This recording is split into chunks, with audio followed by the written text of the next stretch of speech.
사랑과 은혜가 충만하신 하나님 아버지, 오늘도 주님을 사랑하여 이 자리에 마음과 뜻을 정하고 모인 모든 성도들이 있습니다.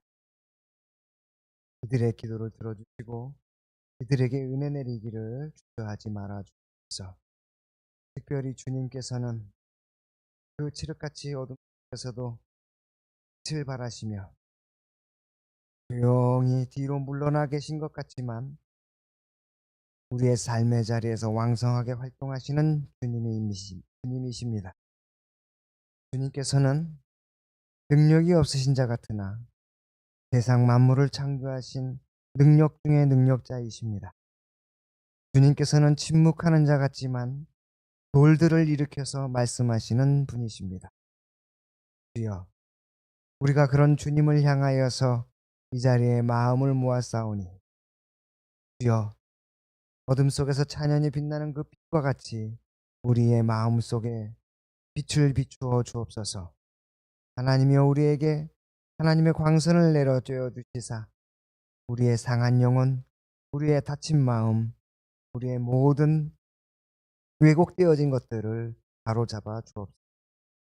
주님께서 함께하여 주시면, 주님께서 우리와 동행하여 주시면 우리가 그 은혜를 충분히 누리고 그것으로 인하여 기뻐하겠나이다. 지금 예배를 드리는 시간입니다. 우리와 동행하여 주시사 이 시간을 축복하시고 이 시간에 동참한 모든 성도들에게 주의 커다란 은혜가 넘쳐나게 하옵소서. 말씀마다, 찬양마다, 기도마다 주님의 영광이 드러날 줄 믿으며 예수 그리스도의 이름으로 기도했습니다. 아멘. 말씀을 함께 하겠습니다. 하나님의 말씀은 느헤미야 9장입니다.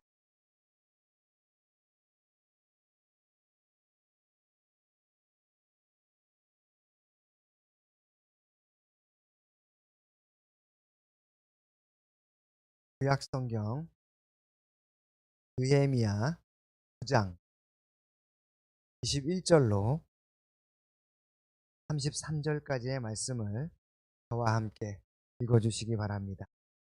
구약성경 709쪽 느헤미야 9장 1절로 33절까지의 말씀입니다. 다 찾으셨으면 읽겠습니다.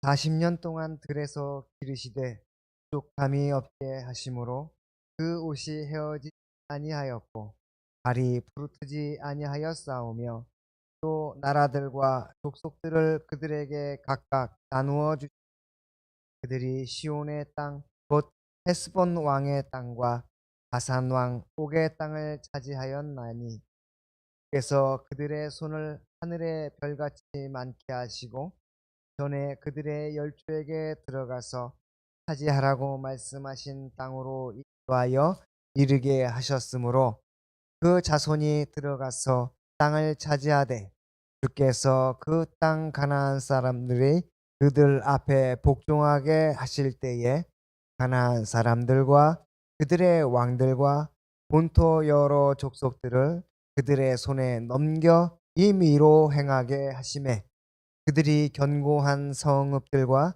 기름진 땅을 점령하고 모든 아름다운 물건이 가득한 집과 판 우물과 포도원과 감람원과 허다한 과목을 차지하여 배불리 먹고 살찌고 주의 큰 복을 즐겨 싸우냐.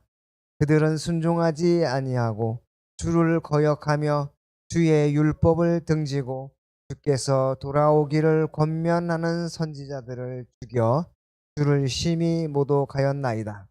그러므로 주께서 그들을 대적의 손에 넘기사 그들이 곤고를 당하게 하시매 그들이 환난을 당하여 주께 부르짖을 때에 주께서 하늘에서 들으시고 주의 크신 긍휼로 그들에게 구원자들을 주어 그들을 대적의 손에서 구원하셨거늘 그들이 평강을 얻은 후에 다시 주 앞에서 악을 행함으로 주께서 그들을 원수의 손에 버려두사 원수들에게 지배를 당하게 하시다가 그들이 돌이켜 주께 부르짖음에 주께서 하늘에서 들으시고 여러 번 주의 긍휼로 건져내시고 또다시 주의 율법을 복종하게 하시려고 그들에게 경계하셨으나 그들이 교만하여 사람이 준행하면 그 가운데에서 삶을 얻을 주 듣지 아니하며 주의 규례를 범하여 고집하는 어깨를 내밀며 목을 곧게 하여 듣지 아니하였나이다. 그러나 주께서 그들을 여러 해 동안 참으시고 또 주의 선지자들을 통하여 주의 영으로 그들을 경계하시되 그들이 듣지 아니하므로 열방 사람들의 손에 넘기시고도 주의 크신 긍휼로 그들을 아주 멸하지 아니하시며 버리지도 아니하셨나오니 주는 은혜로우시고 불쌍히 여기시는 하나님이시니이다. 우리 하나님이여 방대하시고 능하시고 두려우시며 언약과 인자하심을 지키시는 하나님이여 우리와 우리 왕들과 방백들과 제사장들과 선지자들과 조상들과 주의 모든 백성이 아수르 왕들의 때로부터 오늘까지 당한 모든 환난을 이제 적게 여기지 마옵소서.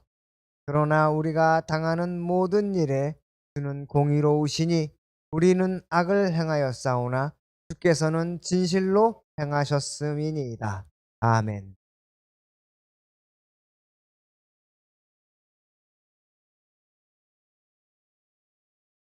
성경 말씀에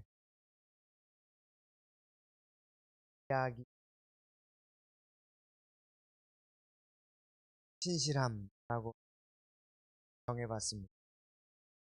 이 말씀을 좀 드릴까 해요. 사실 9장은 이스라엘 역사를 한 내용인데 그 이야기를 이렇게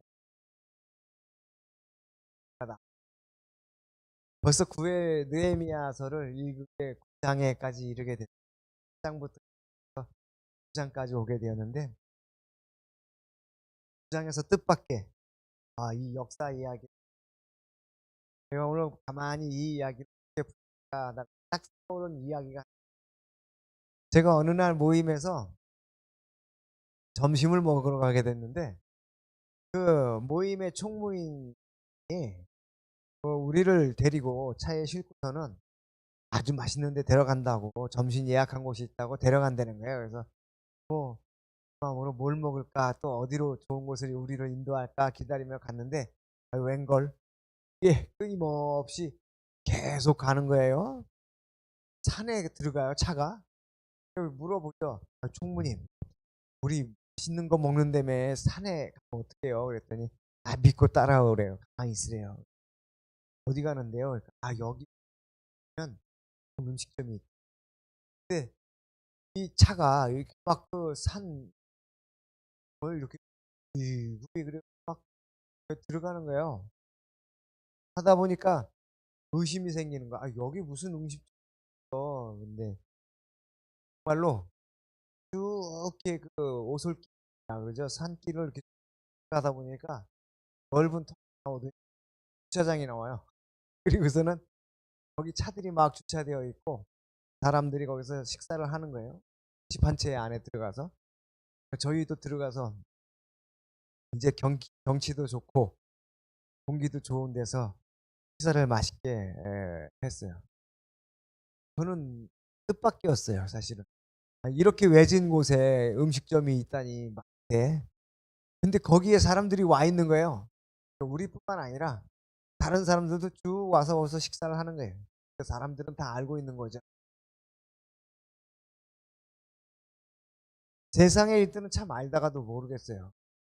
막 번화가가 있고 여기 있어야 장사가 잘 되고 식당이 잘 된다고 생각하는데 아니 그 조용한 산자락 있는 식당이 잘 될 줄 알았겠어요. 세상을 보는 눈이 다른 거죠. 저 같은 사람은 그러니까 이 논리로만 생각한 거예요. 사람이 많이 왔다 갔다 하는 곳에 식당이 있으면 잘 되겠지. 근데 그게 아니었던 거죠. 아, 꼭 그런 음식점만 있는 건 아니다. 세상에는 맛이 있고 조용하고 차분하게 식사를 하고 싶고 건강식을 먹고 싶은 사람이 가는 곳도 있다. 여기도 장사 잘 된다. 그걸 저에게 알려준 거예요. 네, 저는 몫이라고 하는 거, 장사를 하는 몫이라고 하는 거에 대한 기본적인 생각만 있었는데 기본적인 생각을 뒤엎는 또 다른 생각을 가진 분이 거기 이제 음식점 해서 한 수 배웠어요. 예. 몫이 뭐야 장사를 흥하게 하는 것 어떤 생각으로 자기가 일을 경영하느냐에 따라 또 다른 결과를 얻을 수 있다. 그걸 저에게 알려준 거죠. 제가 이렇게 세상을 보는 사람의 눈들의 다양성을 이야기하는 건 오늘 느헤미야의 역사 이야기 함께 읽은 이 느헤미야 9장은 이스라엘의 역사를 한 줄로 쫙 깨서 우리에게 설명해 줘요. 각 시대마다 동일한 이스라엘의 역사 이야기를 다르게 말하는 사람 그 중에 하나가 이제 이 느헤미야인데 이 느헤미야가 그 9장 앞에서 보면 이 이야기 전체 9장을 한마디로 요약하면 뭐냐? 이스라엘 백성은 배신자들. 배신의 역사. 이스라엘의 역사는 배신의 역사라고 하는 거예요. 아, 이 얼마나 비탄할 일일까. 하나님에 대한 배신. 하나님을 등지고 하나님 없이 살려고 하는 사람의 이야기들 그리고 하나님이 그들을 다시 붙고 그들로 하여금 다시 그 은혜를 내려서 그들이 망가진 삶을 다시 일으키는 그 배신의 역사가 바로 이 이스라엘의 역사라는 것을 우리에게 설명해 주는 거예요. 이스라엘의 배신을 하는 것에 대해서 하나님은 늘 신실하게 자기 백성을 거듭 도우시고 인도해 주십니다. 이게 바로 메시지 이스라엘의 그 역사를 설명하는 메시지의 핵심이에요. 보다 하나님은 자기 백성을 거듭 도우시고 은혜를 주신다. 6절 처음에 보면 9장 6절에 가서 보면 창조 이야기가 나와요. 1월 성신이 만들어지고 땅과 땅 위에 죄송합니다. 땅과 땅 위에 만물과 바다를 창조하셨어요. 창조의 이야기, 1월 성신 이런 것들이 이게 다 앞에 6절에서부터 쭉 나오죠. 그럼 왜 그 느헤미야는 해와 달, 별 그리고 지구상에 있는 붓과 바다 모든 동식물 이 창조의 이야기를 했을까? 이건 대전제예요. 어떤 대전제냐? 하나님이 만유에 계시다. 하나님이 만유의 주인이시다. 사람이 이 땅의 주인이 아니라 누가 땅의 주인이시다? 하나님께서 이 땅을 만드셨다. 우리는 그 피조물이라고 하는 대전제가 있는 거예요. 가끔 보면 우리가 예수 믿기 전에 권사님들 그런 거 혹시 했을지도 몰라. 어, 유명한 사찰에 가면 뭐 커다란 불상 있으면 그 불상에게 막 기고 그러는 거 아니면 달을 보고 기도하기도 하고 아니면 정말 영험한 신령의 나무가 있다 그러면 그 신령의 나무에다 대고 막 절하고 기도하고 우리 무속신앙이 그런 이 터는 아주 기운이 세서 여기에 있는 큰 바위에 이렇게 손을 얹으 여기에 병이 다 낫는다. 집안 문제가 다 풀어진다. 뭐 그런 얘기 많이 하잖아요. 그거 뭐예요? 우리가 뭘 믿고 있는 거예요? 그거는 1월 성신을 믿고 있는 거예요. 해와 달과 별 그리고 영험하다고 하는 것, 신비하다라고 하는 것을 믿고 거기다가 절하고 거기서 능력을 받겠다, 도움을 받겠다라고 하는 거예요. 근데 기독교는 하나님이 세상을 만들었고 그 해와 달, 그 땅에 이상한 것들이라 하더라도 다 누가 지으셨다? 하나님이 지으셨다. 그래서 우리가 경배해야 할 대상은 누구만 있는 거예요? 하나님만 있는 거예요. 그렇지 않고 다른 거에 경배하면 그거는 곧 뭐예요? 이방신을 섬기는 것이 되는 거예요. 사람들은 하나님을 알지 못하는 사람들은 자신의 일이 힘들어지거나 아니면 자기가 바라고 원하고 소망하는 일이 이루어지길 바랄 때 그렇게 어떤 신비한 거, 힘이 있다라고 하는 거를 믿으려고 하는 우리 안에 DNA 속에 들어있는 신비함이 있어요. 정말로 저를 놀라게 했던 기사에서 개를 믿는 사람이 있어요. 개. 옥상에다 개를 잔뜩 켜요. 그리고 개를 뭐라고 생각하냐? 이 개가 우리의 신이다라고 믿는 사람이. 정말 개판이죠. 근데 그런 마음이 들겠어. 왜냐? 개는 말을 안 하잖아. 개는 말을 안 하는데 뭐 하는 거예요? 아주 여기 충실하게 주님의 말을 따라 하잖아요. 근데 이건 좀 해도 너무한 거죠. 개를 신으로 모시는 거는. 이게 해도 너무한 건데 제가 지금 이야기하는 거 보면 거기 메시지가 거기 있어요. 하나님이 참신이다라고 하는 메시지가 6절에 나오는 거예요. 다른 그 어떤 피조물들보다 그 피조물 만유 위에 계신 분은 누구다? 하나님이시다. 그러니 하나님의 은혜를 받아야지 이상한 거로부터 뭘 받으려고 하지 마라라고 하는 말이죠. 느헤미야는 이어서 그 세상이 만들어진 만유의 주인이 하나님이라는 걸 이야기하고 그리고 홍해를 갈라서 출애굽을 했던 그 이야기도 해요.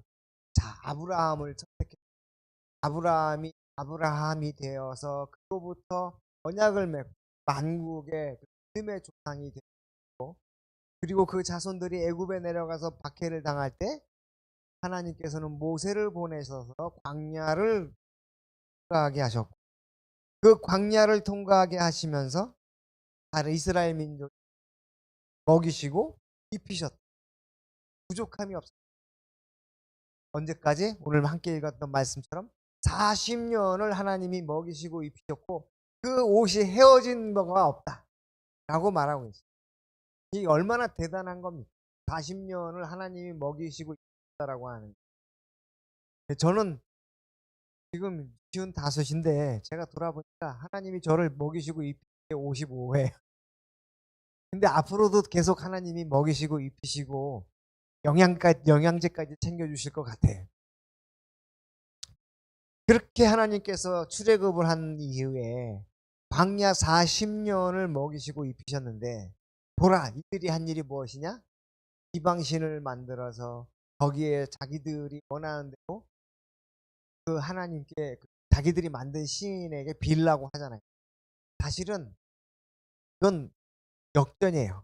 하나님이 세상을 만들고 사람을 지으셨는데 사람들이 신상을 만들어서 경배했다는 건 뭐냐?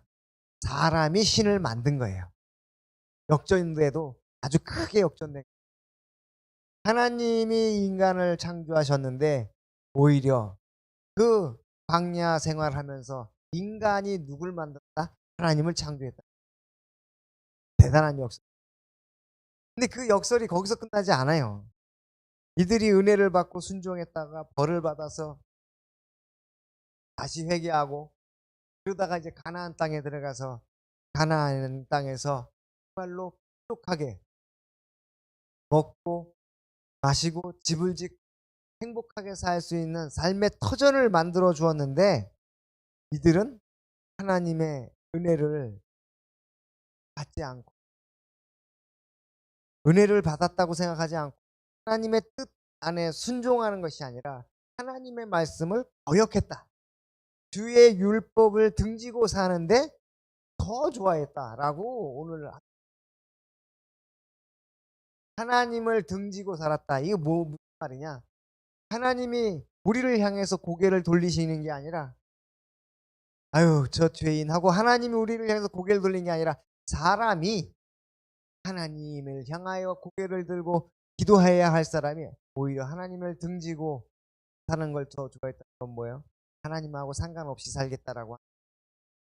무엇이 더 좋은 거예요? 이 가나안 땅에서 만들어내는 물질이 좋은 거고, 이 가나안 땅에 살다가 만났던 사람들이 좋은 거예요. 이 사람들과 어울려서 함께 노는 게 더 좋은 거예요. 하나님께 예배하러 드리러 가야 되는데, 하나님을 경배해야 되는데, 그리고 하나님 말씀을 듣기를 청종해야 되는데, 아이, 저는 밭을 샀으니 그 밭을 갈아야 합니다. 죄송합니다. 저는 집을 짓고 있는데 그 집을 짓는 것 때문에 예배하러 죄송합니다. 또 저는 이번에 결혼을 했는데 이 결혼해서 함께 있어야 될 사람이 있어서 못 가겠습니다. 이런 저런 인생의 이야기로 하나님 만나기를, 하나님 찾아 올라가기를 주저하는 거예요. 그게 바로 하나님을 등지고 사는 거죠. 하나님과 상관없이 사는 거 아주 간단해요. 하나님을 잊어버리고 살면 돼. 그러면 그 결과가 어떤 거냐? 사람의 마음이 완악해져요. 하나님을 내 위에서 사라지면 하나님이 사라졌으니 내 머리 꼭대기에서 나에게 똑바로 살아라, 선하게 살아라, 경배하며 살아라 라고 하는 그 절대의 명령이 내 머리에서 사라졌기 때문에 이젠 내가 나에게 명령하는 거예요. 내 자신이 으뜸이 되어서 나에게 명령을 하는 거죠. 그럼 내 마음대로 사는 인생이 되는 건데 그 결과는 무엇이냐? 내 마음대로 사는 인생은 어깨를 들이밀고 교만하여지고 목이 곧아지는 백성이 되는 거예요. 그 목이 곧아지는 백성은 결과로 가난한 이웃이 있어도 돌볼 줄 몰라요. 내 앞에서 아픈 이야기를 하는데 그 아픔에 공감할 줄, 그리고 이거 해달라고 부탁을 하는데 그 부탁을, 어렵게 하는 부탁을 그냥 다. 이건 참 우리가 공동체로서 사는데 사람과 연결되어서 살지 않는 사람이 있습니까? 누가 다 누구한테 한번 신세지고 살지. 누구나 누군가에겐 부탁하고 살지. 누군가에게는 그 부탁을 받고 또 열심히 또 그걸 해주며 살기. 또 값없이 봉사하며 살기. 그게 인간의 인생이에요. 주고받고. 선물을 받으면 선물을 줄 줄 알고, 또 집을 찾아왔으면 방문하여서 다시 알고. 이 인지상정인 거예요. 그런데 목이 곧아지면 겸손함이 사라지고 교만한 사람은 어떻게 찾아가요? 내가 이만큼 있는 사람인데, 내가 이만큼 사회적 지위를 얻은 사람인데 네가 나한테 와서 허리를 조아리고 굽신해야지 찾아가. 내가 지위가 높아지고 높아질수록 내가 사람을 찾아가는 것이 아니라 사람이 나에게 찾아오기를 기다려요. 그리고 저쪽에서 내가 뭐 한마디만 하면 다 알아서 하니까, 이번에는 어디 갈 거야 그러면은 그거 하고 차량을 대도 식사 장소를 다 예약하고 다 밑에서 알아서 하니까 나는 몸만 가면 돼.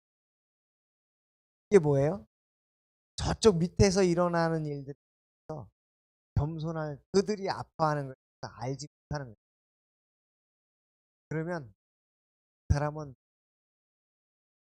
하나님에게 징계를 받게 돼요. 겸손하지 못하고 목이 곧아지면 사람들에게 미움을 받게 돼요. 세상의 왕들이 늘 불행한 결과를 갖게 되는데 왜 그럴 줄 아세요? 왕 위에 또 누구 있나요? 아무도 없잖아요. 왕 위에 아무도 없기 때문에 이들이 자기 마음대로 하다가 그 밑에 있는 사람들에게 독살당하고, 예? 그리고 난이 일어나서 피난 가게 되고 그러는 거죠. 어진 사람은 그런 일을, 어질지 못한 사람, 사람에게 미움을 받는 사람, 하지 못할 때. 근데 이스라엘 백성들이 그렇게 되어졌어요.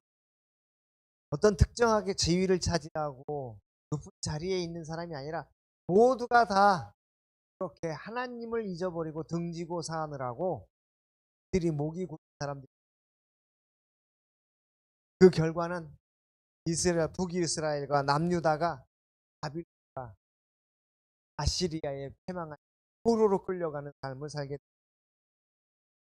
한마디로 이렇게 두 나라가 망할 정도까지 갔다는 건 뭐냐? 당신들이 안 왔기 때문에 이러한 일들이 이러한 패망에 걸린 거다라고 이 느헤미야서 에게 그 배반의 역사의 결과가 두 나라의 패망이다. 북이스라엘과 남유다가 다 패망하여서 성전이 무너지고 또 성벽이 무너지고 사람들의 삶이 피폐해지고 사람들이 끌려가는 그 결과가 바로 너희들이 경험한 그 사건, 그 이유가 뭐다? 하나님을 살았기. 그러니 그 메시지는 뭐예요? 돌아오라. 하나님을 다시 찾아서 그 하나님의 말씀 제명대로 살면 우리는 다시 하나님께서 우리를 그 메시지. 30절에 가서 보세요. 주께서 그들을 여러 해 동안 참으시고 또 주의 선지자를 통하여 주의 영으로 그들을 경계하시되 그들이 듣지 아니하므로 열방 사람들의 손에 넘기셨다. 그러니까 북이스라엘과 남유다가 패망했던 이유가 뭐다? 하나님을 듣고 살았기 때문에 하나님께서 그들 정의로 하나님의 공의로 심판 가운데 이방 민족을 하나님 하나님의 뜻과 언약을 순종하는 이들 항상 있었어요. 선지자들이 그걸 경고했어요. 이스라엘 사람 백성이요, 이스라엘 사람들이요, 하나님을 잘 믿고 또 그에 순종하고 그가 알려준 대로 하나님 사랑하고 이웃 사랑하고 그리고 하나님 섬기는 데 노력을 다하십시다. 하나님의 나라를 이렇게 확장해 나가는 데 힘씁시다라고 선지자들이 그렇게 해 그들을 하고 죽이고 베었죠. 그러니 하나님의 말씀이 이 땅에서 사라져버려서 우리가 이렇게 해야 될 거라고 하는 거예요. 네, 이 느헤미야는 그렇게 회개할 것만 촉구한 게 아니라 다시 얘기. 이스라엘 사람들아, 출애굽 때 우리를 인도해 내신 분이 누구? 불기둥과 구름을 보호하고 있는 하나님이시다. 광야 행군을 멈추. 광야를 행군할 40년 동안 먹이시다 하나님이시다. 그런데도 다시 애굽으로 돌아가자 하고 다시 종살이하는 시절로 돌아가자. 가다 하나님의 율법을 버리고 하나님 섬기기보다 세상의 즐거움을 더 좋게 여기려는 시도들이 곳곳에서 있었고 그것에 대해서 느헤미야는 비판하며 회개하라고 촉구한다. 그러면서 하나님을 섬기는 사람은 하나님 다시 다시 다시 그거 안으시다. 이게 바로 하나님이시다라고 하는 거죠. 제가 놀란 것은 이렇게 이스라엘 역사를 창세, 창조, 출애굽, 가나안 이렇게 이스라엘 역사를 정리한 게 느헤미야만 그럴까? 아니에요. 사도행전에 스데반 집사가 똑같이 이거하고 똑같은 역사를 하고 있어요. 사도행전의 스데반의 명설교를 보면 오늘 우리가 읽은 이스라엘 역사를 동일하게 이야기하고 있어요. 스데반은 아브라함부터 그 역사를 시작하는데 왜냐? 믿음의 조상이니까. 믿음이라고 하는 게 새로운 역사를 만들어내니까. 이스라엘의 역사를 말하면 출애굽 사건과 광야 그리고 솔로몬 성전을 짓기까지 믿음의 역사를 힘있게 말하며 예수 그리스도를 죽음으로 몰고 간 이스라엘 사람들을 비판하고 있어요. 이게 바로 사도행전 7장에 나오는 스데반의 설교예요. 근데 거기 대목에서 맨 마지막 부분에 사도행전의 그 스데반의 메시지는 이렇습니다. 목이 곧고 마음과 귀에 할례를 받지 못한 사람들아, 너희도 너희 조상과 같이 항상 성령을 거스리는도다. 너희 조상들이 선지자들 중에 누구를 박해하지 아니하였느냐? 의인이 오시리라 예고대한 바 자기를 예고한 자들을 그들이 죽였고 이제 너희는 그 의인을 잡아준 자요 살인한 자가 되나니 너희는 천사가 전한 율법을 받고도 지키지 아니하였다. 아니 이 말씀은 이미 느헤미야가 얘기한 것과 똑같잖아요. 선지자를 박해하고 하나님을 듣고 살았던. 지금 목이 곧고 마음과 귀에 할례를 받은 자들아, 너희들이 한 일은 결국 뭐였다? 율법을 지키지도 아니야. 살인자가 되었다라고. 스데반 역시 이스라엘의 역사를 뭐라고 얘기하고 있어요? 배반의 역사. 하나님의 듣고 하나님을 떠나서 사는 배반의 역사라고 하는. 그럼에도 메시지는 하나님이 은혜를 베푸셔서 우리를 구원하기 의인을 보내셨다. 예수 그리스도를 보내셨다. 우리는 어떻게 이 이야기 받아들여야 할까 생각하면 저는 믿음의 역사는 분명합니다. 그러니까 창조 그리고 출애굽 또한 가나안 땅에 들어가기 우리에게 약속하셨죠. 젖과 꿀이 흐르는 땅이 있을 그 새 예루살렘이 우리에게 올 다 약속 말씀이에요. 믿음의 역사죠. 근데 이 역사는 창세에서 지금에 이르기까지 변한 게 아니에요. 하나님이 행하신 그 역사는 우리 땅 위에서도 여전히 이루어지고 있어요. 근데 이거를 어떻게 우리가 세상을 보는 눈으로 우리 안에 심어 놓을까가 중요해요. 우리 성도님들에게 저는 이 역사를 계속 마음에 새기시라. 하나님께서 세상을 창조하셨고 출애굽할 때 인도하셨고 그리고 또 가나안 땅에 들어가실 때 인도하셨고 우리에게 예수 그리스도를 보내 우리를 다시 인도하시고 또 하늘의 예비 해주실 거라고 약속을 그 신실함을 믿으시기 바랍니다. 그거를 우리 마음속에 심어 놓으시기 바랍니다. 그게 생기면 아무리 어려운 일이 또 아무리 내가 잘 되었다고 하여 목이 곧아지려고 할 때도 나를 쳐서 겸손하게 하고 나를 쳐서 하나님 앞에 죄 짓지 나로 살아가게. 제가 한 날 재산이 많은 분을 만났어요. 재산이 많아. 그런데 이 사람의 문제는 돈이 많다고 한데 그 사람한테 밥을 한 끼 얻어먹어본 적이 없어요. 돈이 많은데 나한테 밥을 한 번 안 사. 밥을 얻어먹으려고 하는 소리가 아니에요. 남에게 베풀 줄 모르는 사람은 자기가 가진 것이 아무리 많다고 그거를 써보지도 못하고 발을 닦. 흔히 우리가 그러죠. 아 이제 좀 살만하니까 이 병에 들었네. 제가 만난 사람이 딱 살만하니까 병 들었다. 이제 좀 뭔가 해보려니까 병 들었네. 이기적이었어요. 제가 봐도 누구보다도 이기적이었어요. 자기 중심에 선 사람이었고 저 사람은 나눠주지 못하는 걸까라고 하는 답답한 생각이 들 정도로 너무나 자기 중심 사람이에요. 한 번도 남한테 돈을 써서 좋은 사람이 아니라 그거예요. 권사님 마음을 주지 않는 그 사람은 아주 이기적인 마음을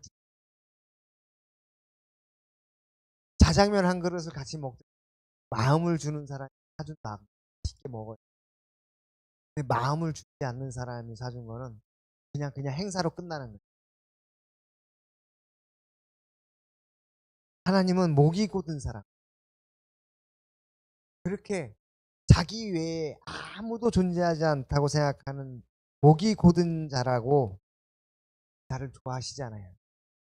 제가 그래서 그 사람이 재물이 많은 것이 복이 없는 것이다. 그게 아니에요. 재물은 있을 수도 있고 없을 수도 있고 많으면 좋긴 하죠. 이게 전부는 아니에요. 야곱이 재산이 많았을 때 야곱이 자기 형 에서에게 에서가 가진 장자권을 사기쳐서 이삭의 축복 기도를 받아갖고 그랬는지 모르겠는데 야곱이 재산이 많아. 자기 장인어른 라반의 집 일을 하면 이 사람이 일을 뭐든지 잘 돼. 염소가 막 2배로 늘어나요. 양이 2배로. 그런데 풀리지 않는 문제가 어느 날 그 장인 라반이 아들들 야곱을 해요. 아버지, 저 야곱이 이제 아버지 재산을 다 가로챌 거예요. 결국에 그 소식을 알고 야곱이 아내들과 함께 재산 있는 거 챙겨갖고 야반 도주했는데 갈 데가 없는 거예요. 가려고 하니까 어디밖에 없어요. 형이 있는 에서에게 돌아가야 돼. 근데 형하고 원수지간이잖아. 원수졌는데 이걸 어떻게 풀어야 돼? 형은 자기가 온다는 소식을 듣고 벌써 군사를 막 엄청나게 모아놨어. 뭐 이놈의 새끼만 해봐라. 내가 다 죽일 거야. 하고 마음에 작정을 하고 있어. 그때 야곱이 잔머리를 재물을 다 먼저 하고 자기가 주고 싶은 게 아니에요. 살려고 보니 그 선물이 에서의 마음을 돌리지 못해. 그러니까 이 야곱이 가면 죽을 것 같아서 쫄아갖고 오니까 그 시간 기도 약복강에서 밤늦게까지 하나님의 천사하고 씨름을 하고서는 천사가 가야 하니 놔달라 하니 못 놔주면 절 축복해 주십시오. 이 뭐냐 야곱 뒤꿈치를 잡은 자입니다. 이제부터 이스라엘이라고. 그리고서는 환도표를 풀었다.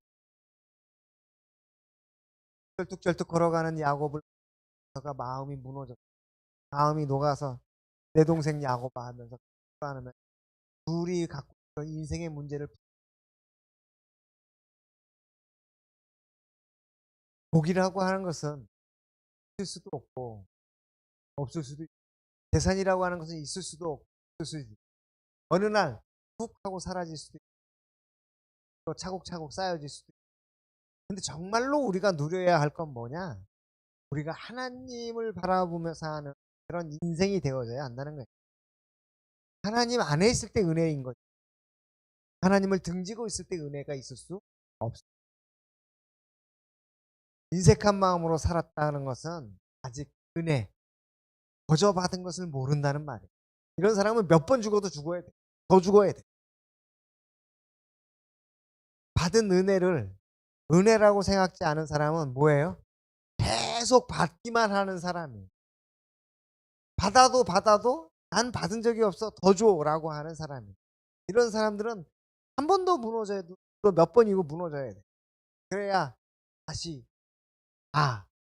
내가 인생의 참맛을 몰랐고 내가 하나님의 은혜를 몰랐구나라는 걸 신길중앙교회 성도님들이 계속 주시는 것은 우리에게 이 세상을 창조하고 이 땅 위에서 역사한 건 바로 나다라고 하는 그 사실이에요. 출애굽할 때 역사했어요. 가나안 땅으로 갈 때 역사. 그리고 예수 그리스도를 통해 나타난 인도해 주. 이거보다 더 많이 역사. 근데 우리는 그걸 보고도 그 이야기를 듣고도 어떻게 생각할까? 그것을 내 안에 내재화시키지 않은 거예요. 저는 그래서 우리 복 있는 사람은 어떤 사람이냐? 하나님께서 세상을 지고 나를 선택해 그 부르셔서 나로 하나님을 경배하게 하니 그 경배하는 삶을 사는 자가 보다 은혜 받은 사람이다.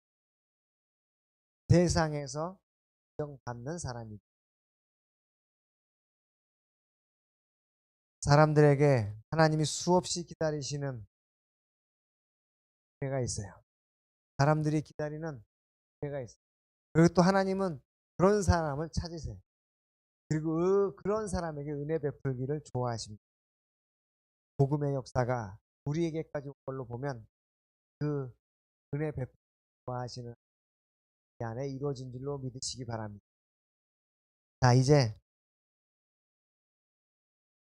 하나님께서 함께 하시고, 그리고 이 안에 하나님의 하신 뜻을 하려고 하는 그 마음을 다지면서 살다 보면 내 삶의 자리가 하나님의 나라로 바뀌어지죠. 그리고 하나님을 등지고 사는 이 자기 자신만 알고 베풀 줄 모르는 회개하는 것이 그들에게 은혜가 지름길 알려주셔야 합니다. 사람들에게 하나님의 복음의 역사가 당신에게 일어나고 있습니다라고 전하시기 바랍니다. 기도하겠습니다. 사랑이 많으신 하나님 아버지, 세상을 지으셨던 그때처럼 하나님께서는 이 땅 위에 하나님의 나라를 지려고 수없이 많은 선지자들과 예수 그리스도 하나님 자신이 되어 이 땅에 오셨습니다. 주여, 우리가 그 분명한 사실을 기억 마음판에 새기어 하나님께서 주시는 그 은혜를 따라 살아갈 수 있는 우리가 되게 하여 주옵소서. 주여, 새 힘은 하나님께서 우리에게 살게 하는 그 힘은 바로 하나님께서 주신 그 은혜임을 고백하오니, 주여, 내 안에서 주의 능력이 세상 사람들에게 놀라움으로 나타나게 하여 주옵소서. 주님께서 인도하여 주실 줄 믿고 주님께서 우리의 모든 것들을 담아내 주실 줄 믿고 예수님의 이름으로 기도했습니다. 아멘. 우리 함께 찬송가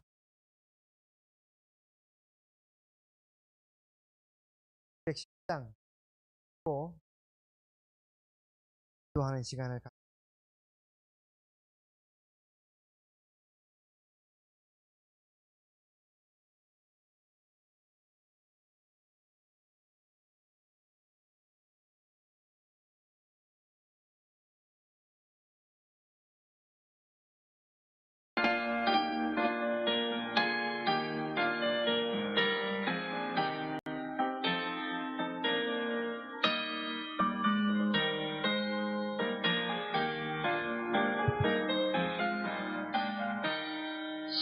시온성과 같은 교회 그의 영광은 없다. 허락하신 대로 주가 친히 세웠다. 반석 위에 세운 교회 흔들 자가 누구랴. 모든 원수 애워싸도 아무 근심 없도다. 생명샘이 솟아나와 모든 성도 마시니 언제든지 흘러넘쳐 부족함이 없도다. 이런 물이 흘러가니 목마를 자 누구랴. 주의 은혜 풍족하여 넘치고 넘친다.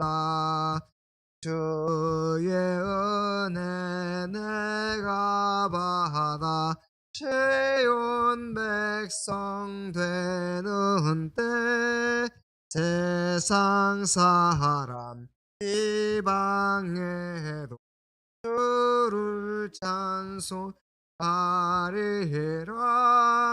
세상 모든 영광 아침 안개 같으나 주의 자녀 받은 족은 영원 무궁하도다.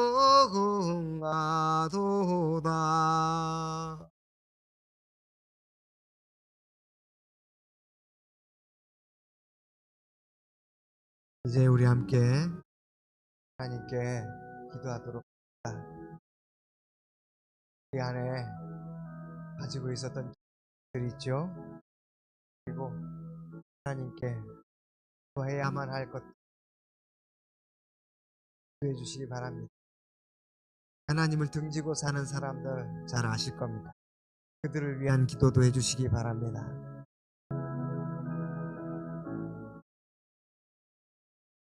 사랑과 은혜가 많으신 하나님 아버지,